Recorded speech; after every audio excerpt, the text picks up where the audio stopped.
Hello అండి, నేను మీ శిరీష బాలు. ఈరోజు పునుగులు ఏ విధంగా తయారు చేసుకోవాలో చూద్దాం. మార్నింగ్ వేసిన ఇడ్లీ పిండి మిగిలిపోతే ఎటు కాకుండా ఉంటుంది కదండి. మనకు ఒక ప్లేట్ మందం మిగిలిపోతే అది వేసుకోవడానికి కూడా మనము వేయలేము.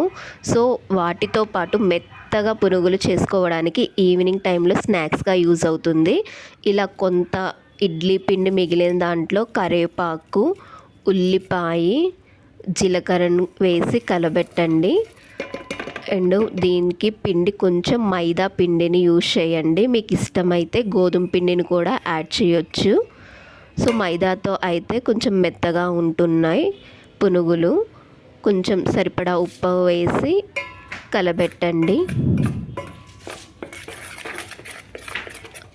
ఇలా బాగా కలబెట్టిన తర్వాత ఈ విధంగా కొంచెం గట్టిగా ఉన్నప్పుడు కొంచెం పెరుగుని యాడ్ చేయండి.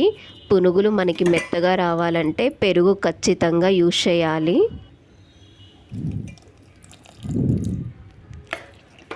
ఇలా పెరుగును తీసుకొని పిండికి మొత్తం అబ్జర్వ్ అయ్యేంత వరకు కలిపి ఒక మూత పెట్టుకొని ఒక 10 మినిట్స్ వరకు దీనికి రెస్ట్ ఇవ్వండి.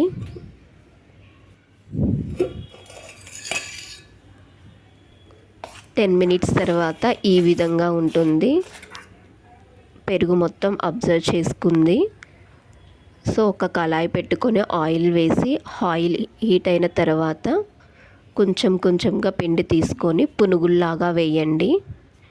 చిన్న చిన్న సైజులో పునుగులు వేయండి. ఇలా మనకి ఆయిల్లో వేస్తే వెంటనే తేలుతుంది. ఇలా తేలితే మీకు మంచిగా పిండి అబ్జర్వ్ అయినట్టుగా ఉంటుంది.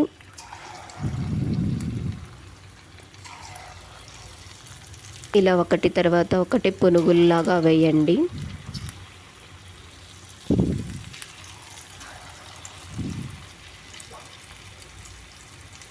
చూసారు కదండి ఎంత మంచిగా తేలాయో. ఇలా ఒకవైపు కాలిన తర్వాత రెండో వైపు కూడా తిరగవేసుకోండి.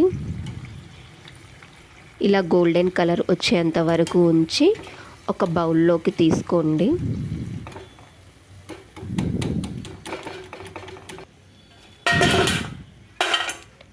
మిగిలిన రిమైనింగ్ పిండి కూడా ఇలా చిన్న చిన్న పునుగులుగా వేసుకొని ఒక ప్లేట్లోకి సర్వ్ చేసుకోండి. ఇంతేనండి, చిన్న పునుగులు రెడీ. మెత్తగా చాలా మంచిగా ఉంటాయి. ఈవినింగ్ టైంలో మీరు ట్రై చేయండి.